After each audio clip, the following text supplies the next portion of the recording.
আসসালামু আলাইকুম বন্ধুগণ। আজকে পাকা আমের রেসিপি হবে। পাকা আমের আজকের রেসিপিটা খুবই সহজ। এটা হচ্ছে ম্যাঙ্গো পিলো বলে, অনেকে নেটে অনেকে ম্যাঙ্গো পিলো বলে। এটা টু বি অনেস্ট এটা খুবই দুর্দান্ত টেস্ট এবং বাসায় তৈরি করতে পারবেন যে কোনো ধরনের পাকা আম দিয়ে। দেরি না করে শুরু করছি আজকের ভিডিও। প্রথমে আমি এখানে বেটার তৈরি করব। বাট বেটারের জন্য আমি নিয়ে নিচ্ছি একটা, দুইটা, হাফ কাপ চিনি। তারপরে এগুলো ভালো করে হুইস্ক করে নেব।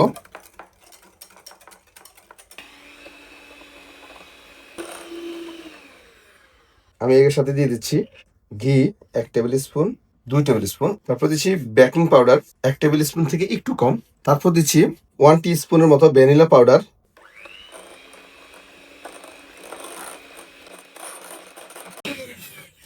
ব্যাস, এগুলো হুইস্ক করা শেষ। তারপরে আমি লিকুইড মিল্ক অ্যাড করতেছি।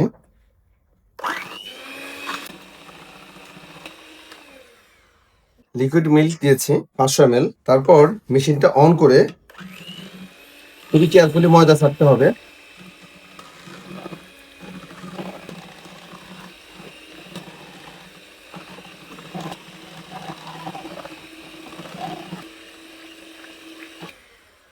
তারপর আরো হাফ কাপ ময়দা অ্যাড করতেছি, তবে আস্তে আস্তে অ্যাড করবেন, একসাথে সব দিয়ে দেবেন না।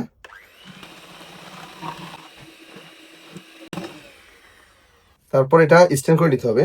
আমি ওই বলটা স্ট্যান্ড করে নিচ্ছি। ব্যাটার তৈরি করা শেষ। এখন ব্যাটারটা 10 থেকে 15 মিনিটের জন্য রেস্টে ফেলে দিবেন, অর্থাৎ রেখে দিবেন রুম টেম্পারেচার অথবা নর্মাল ফ্রিজে, কোনো অসুবিধা নেই। তো আমি নর্মাল টেম্পারেচারে রেখে দিচ্ছি। রেখে দেওয়ার পর এখন আমি বাকি যে প্রিপারেশনগুলো আছে সেগুলো করব। তো এখানে আমি 4 পিস আম নিয়েছি। তারপর আমগুলো কিউব সাইজ করে কাটবো। এই দেখুন, দেখছেন? এইভাবে আমি সবগুলো আম কেটে নিচ্ছি।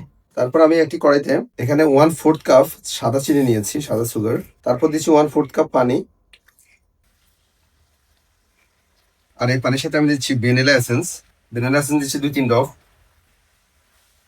যখন দেখবেন আপনার সুগারটা গলে আসছে, তারপর আমি অ্যাড করতেছি ক্রিম চিজ। 150 গ্রাম পরিমাণ ক্রিম চিজ নিচ্ছি।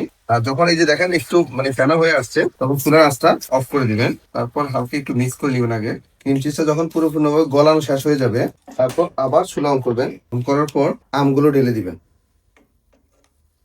আম দেওয়ার পর জাস্ট 2-1টা নাড়া দিবেন। নাড়া দেওয়ার পর চুলা অফ করে দিবেন। বাস, এই কাজ শেষ। এখন এটা পরিপূর্ণভাবে ঠান্ডা করে নেবেন। ঠান্ডা করার পর তারপরে নর্মাল ফ্রিজে রাখবেন, একেবারে ঠান্ডা করবেন। এটার কাজ শেষ। তারপর একটি নন স্টিকি ফ্রাই প্যান নিতে হবে। ব্যাটারটা দেওয়ার আগে অবশ্যই একটু নাড়িয়ে নেবেন। দেওয়ার পর এইভাবে সঙ্গে সঙ্গে সঙ্গে সঙ্গে নাড়তে হবে।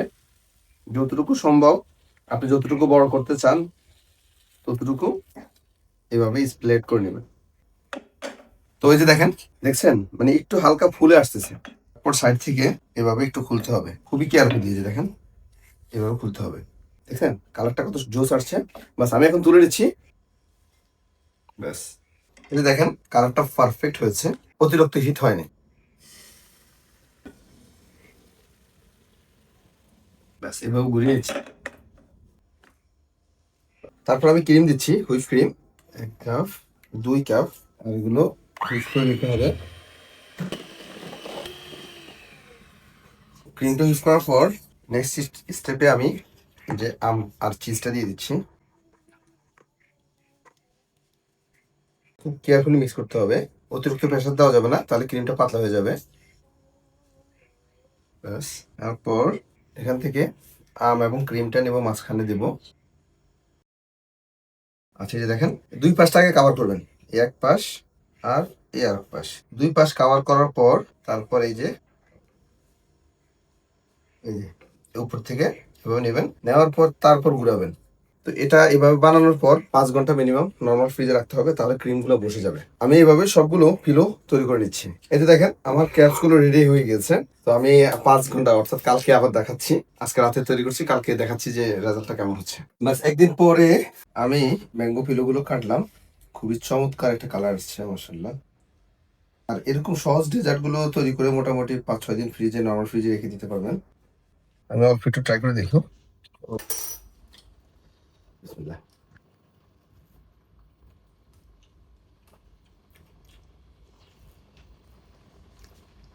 আপনার বাচ্চাদেরকে যদি দেন, এটা বাচ্চারা খুবই মজা করে খাবে, খুবই মজা করে খাবে। সো আজকের ভিডিও পর্যন্তই, দেখা হবে পরবর্তী ভিডিওতে। আল্লাহ হাফেজ।